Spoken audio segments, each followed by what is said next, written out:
तो बाजार ने दिया है इस बजट को थम्स अप, 400 पॉइंट की तेजी सेंसेक्स में, और ऐसे में बाजार पर एक रिएक्शन लेना जरूरी। मोतीलाल ओसवाल टावर से हमारे साथ जुड़ रहे हैं मोतीलाल ओसवाल फाइनेंशियल सर्विसेज के सीएमडी मोतीलाल ओसवाल साहब।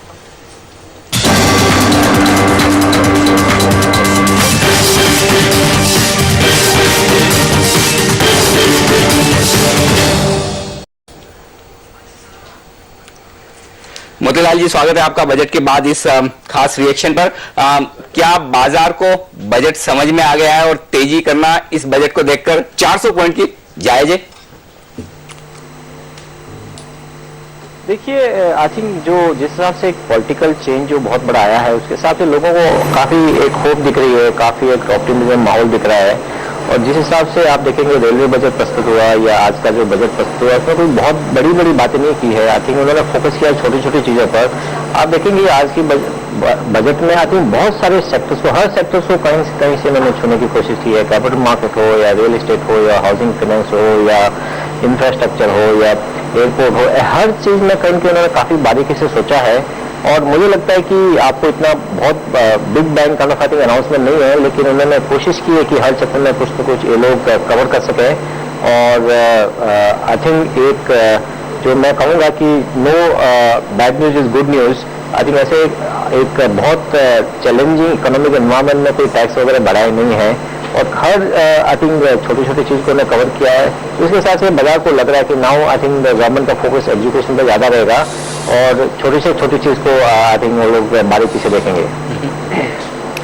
तो क्या मोतीलाल जी आप ये कहेंगे कि जिस बड़े बुल रन की बात हम लगातार कर रहे हैं इलेक्शन के रिजल्ट के बाद से, वो बरकरार रहेगा? और यदि हाँ, तो अब यहां से इस बजट को देखने के बाद बाजार की तेजी की लीडरशिप किन स्टॉक्स और सेक्टर से आती हुई दिखेगी? देखिए, बाजार में आई थिंक एक माहौल जो है जो I think it's the first time that a mechanism has been put in place which will not allow the assessing authority to send an assessment notice, but committee will have to look at it. I think it's a huge step forward, and this will instill confidence in the investors. Right. So the tax target looks ambitious, but will the government be able to achieve those targets?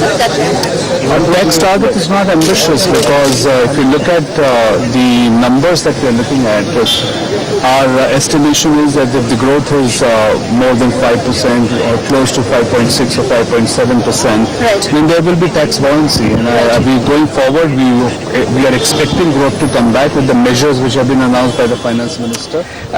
माफ कीजिएगा मोतीलाल जी, आपको बीच में रोकना पड़ा। यही सवाल आपसे फिर लेना चाहता हूं, अब आगे की क्या तेजी बरकरार रहेगी और क्या कौन से सेक्टर स्टॉक्स है जो लीड करेंगे इसे? देखिए, मैं वही बता रहा था कि जो सेक्टर जैसे हाउसिंग फाइनेंस है, आई थिंक जैसे गवर्नमेंट ने बताया कि भाई लो कॉस्ट हाउसिंग और हाउसिंग लोन मॉर्गेजेस कंपनीज है, हाउसिंग इंडस्ट्री है, रियल एस्टेट रीट्स की बात की उन्होंने, वहाँ पर अच्छा है। बैंकिंग आई थिंक सेक्टर्स में उन्होंने रिटेल इन्वेस्टर्स को लाने की कोशिश की है। सो रिटेल इन्वेस्टर्स का आई थिंक काफी इंटरेस्ट हुआ है। जैसे आपने देखा था ETF में उनको काफी डिस्काउंट पे शेयर मिले थे। सो रिटेल को लाने एक्टिव करने के लिए आई थिंक PSU के शेयर्स काफी लो रेट में उनको मिलेंगे। तो आई थिंक FIIs को अगर खरीदना है तो बाजार से खरीदना पड़ेगा, FIIs के पास ऑप्शन नहीं है। सो आई थिंक इनडायरेक्टली और डायरेक्टली काफी पैसा इधर मार्केट में इन्वेस्टर मार्केट में आएगा।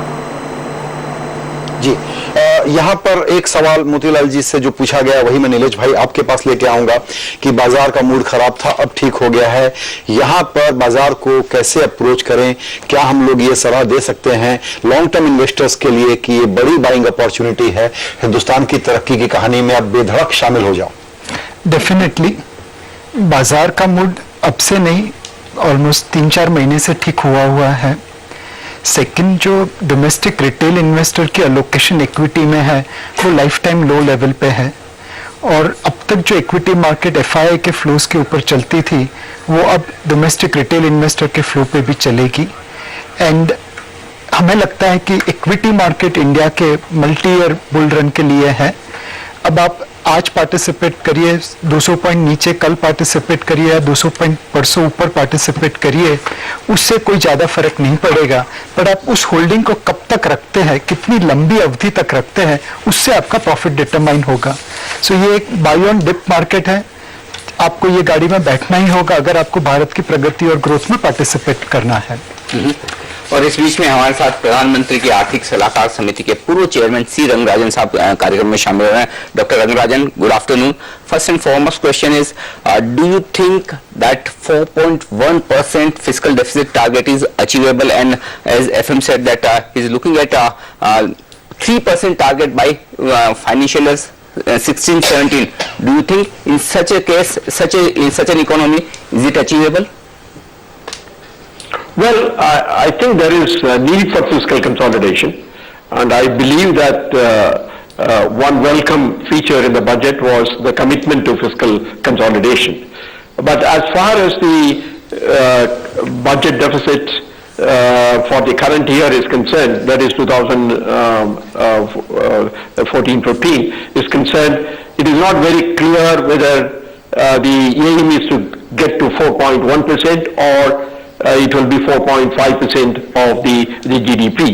I do hope that the attempt will be to take it to 4.1% of the GDP, then bring it down to 3.6 next year, and the following year going down to 3% of the GDP. It is very necessary to get back to the fiscal deficit mentioned in the FRBM Act as early as possible. Because we talk about private investment to pick up and so on. Therefore, as the fiscal deficit keeps increasing, then the space or the amount available for investment by the private sector comes down to the extent to which the government takes more out of the savings. Therefore, I believe the commitment to get to the fiscal deficit of 4.1% of the GDP is extremely important. Thanks so much, Dr. Rangarajan, for taking your time out on this big day. तो साफ तौर पर doctor Rangarajan ये कहते हैं कि यहाँ पर वित्तीय घाटे का जो लक्ष्य रखा है सरकार ने वो काफी बेहतर, लेकिन देखना होगा हासिल होता है या नहीं। इस बीच हमारे साथ इनाम होल्डिंग्स के चेयरमैन मनीष चोखानी भी कार्यक्रम में शामिल हो रहे हैं। मनीष जी, स्वागत है आपका CNBC आवाज पर। बाजार ने एक बड़ा थम्स अप दिया है, 450 पॉइंट की बड़ी उछाल है बाजार में, और निफ्टी भी 7,700 के पार निकलता हुआ। क्या लगता है कि बाजार के लिए वाकई में खुश करने वाला बजट है, और यदि हाँ तो क्या पसंद आया आपको इस बजट में? अनिल जी, ये बजट के बेसिस पे कोई अगर शेयर ले तो आई थिंक ये गलत इन्वेस्टमेंट अप्रोच होगा।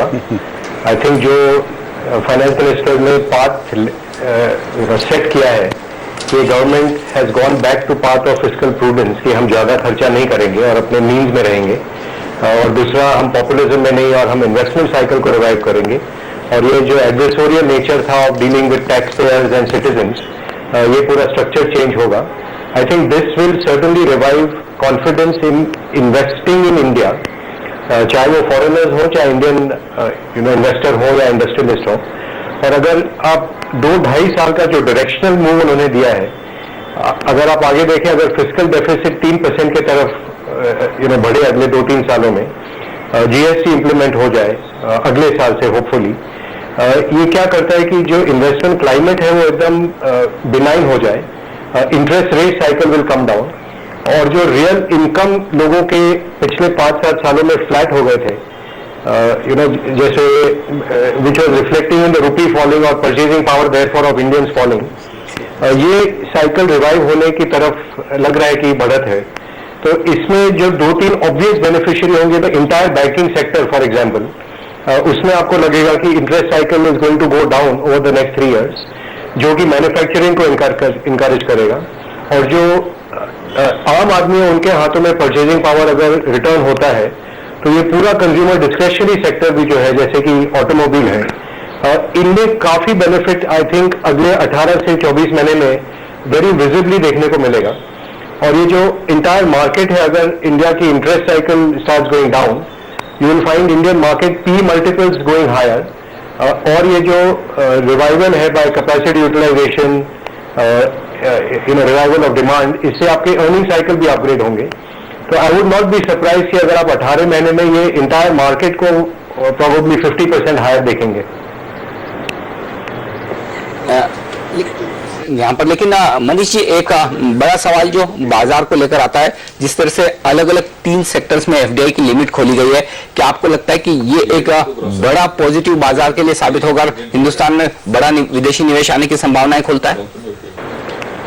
यस, जो इंश्योरेंस में तो स्ट्रेट फॉरवर्ड है कि ऑलमोस्ट 10-15 बिलियन डॉलर आ सकते हैं, क्योंकि ऑलमोस्ट ऑल द इंश्योरेंस अपने 26% को 49 की तरफ ले जाएंगे।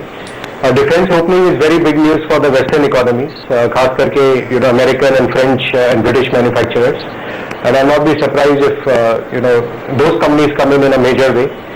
और थर्ड, जो रीट का और इंफ्रास्ट्रक्चर इन्वेस्टमेंट ट्रस्ट का रास्ता खोला गया है, आई एक्सपेक्ट उसमें आई would not be surprise if 15-20 billion dollar उसमें भी आ जाए, दोनों मिला के। और जो इंफ्रास्ट्रक्चर बॉन्ड का रूट खोला गया है बैंकों के लिए, जो इंक्रीमेंटल SLR CRR से उनको एक्सक्लूड किया गया है, उससे भी इंफ्रास्ट्रक्चर फाइनेंसिंग को काफी फिलअप मिलेगा। So I think the investment cycle revival is real. और जो इन्वेस्टमेंट अलाउंस छोटी मीडियम साइज कंपनियों को भी दिया गया है कि जो 100 करोड़ का लिमिट था उसको 25 करोड़ पे ले आया गया है, उससे भी आई वुड एक्सपेक्ट एक साइड में आप इन्वेस्टमेंट अलाउंस बढ़ाए हैं और दूसरे साइड से जैसे एडवाइजरी आए हैं to stop the investor raj, to make the tax department less adversarial with the taxpayers, I think this is all changing the mood. और इसके जो इफेक्ट है वो ऑन ग्राउंड में अगले 6 महीने में स्टार्ट होंगे, पर जो बेनिफिट है वो 18 से 24 महीने में आई थिंक क्वाइट विजिबली दिखना शुरू हो जाएगा। मनीष जी, बहुत बहुत शुक्रिया आपका हमारे लिए वक्त निकालकर आज तुरंत अपना बजट पर क्विक टेक देने के लिए। लेकिन इस बीच हमारे साथ HSBC की कंट्री हेड नैना लाल किदवई भी कार्यक्रम में शामिल हो रही है। नैना जी, स्वागत है आपका CNBC आवाज पर। क्या आपको लगता है कि ये बजट ग्रोथ को फिर से ट्रैक पर लाने में सहायक होगा? जो कुछ भी इंफ्रास्ट्रक्चर स्पेंडिंग पर सरकार ने फोकस किया है, क्या उसके लिए पैसा जुटाना आसान होगा? नैना जी को अभी आवाज नहीं जा रही है, जब तक वो फिक्स हो तब तक DD राठे साहब ने थोड़ी सी फाइन प्रिंट का अध्ययन किया है, उसमें कुछ आपको गुड या बैड न्यूज दिखलाई पड़ रहा है? नहीं, मैंने फाइन प्रिंट का अध्ययन तो नहीं किया है, पर कहीं से मैसेज आ जाते हैं, जैसे डिविडेंड डिस्ट्रीब्यूशन टैक्स जो है, हम ये उम्मीद लगा के बैठे थे कि ये थोड़ा कम होना चाहिए। सिमिलरली मेट के बारे में अगर बात करें, is hardly minimum alternate tax, ये करीब करीब जो एवरेज रेट ऑफ टैक्स है कॉर्पोरेट सेक्टर की, उसके बराबर हो रहा है। तो अभी ओसवाल साहब ने मुझे बताया कि DDT अब उसको ग्रॉस अप कर दिया है। जैसे पहले आप अगर 100 डिस्ट्रीब्यूट करते थे 15 टैक्स लगता था, आपको 85 पे 15 देना पड़ेगा। मैं समझता हूँ ये सब जो टिंकरिंग है फाइन प्रिंट में तो भी बाद में मालूम पड़ेगी, पर दे वर अवॉइडेबल। और एक बात हुई थी बॉन्ड मार्केट की, मुझे याद आ रहा है कि 15 साल पहले मैं एक बड़ी SEBI के चेयरमैन ने मीटिंग बुलाई थी, मैं उनका नाम याद करने की कोशिश कर रहा हूँ। उस समय जो स्थिति थी बॉन्ड मार्केट की, आज भी वो स्थिति है। अपने बात कर रहे हैं कि रिटेल मार्केट इन बॉन्ड, अभी तो बॉन्ड खुद ही इश्यू नहीं हो रहे हैं होलसेल में। तो आई थिंक ये जो एक पॉइंट है ये जी। आइए अब चलते हैं, HDFC के चेयरमैन दीपक पारेख साहब हमारे साथ जुड़ गए हैं। वो सारे फाइनेंस मिनिस्टर के एक प्रकार से फाइनेंस मिनिस्टर हैं। 3 कसौटियां अगर थी हमारे सामने कि रिट्रोस्पेक्टिव टैक्स का क्या होगा, फिस्कल कंसोलिडेशन कितना कर पाएंगे, सब्सिडी रेजीम को कितना ठीक कर पाएंगे, टैक्स के बारे में एक नया रेजीम आएगा नहीं आएगा, अगर ये 4 क्राइटेरिया थे पारेख साहब, उस कसौटी पर इस बजट को आप किस तरह से असेस करते हैं? ये बजट आपको कैसा लगा? Mahesh, what is the time? Deepak Parekh साहब के साथ भी हमारा अभी ऑडियो कनेक्शन नहीं हुआ है, शायद 5 सेकंड और लगेंगे। एक सवाल मोतीलाल जी से लेना चाहता हूं। मोतीलाल जी, उनसे संपर्क करने की कोशिश करेंगे, लेकिन नीलेश भाई, एक मार्केट से रिलेटेड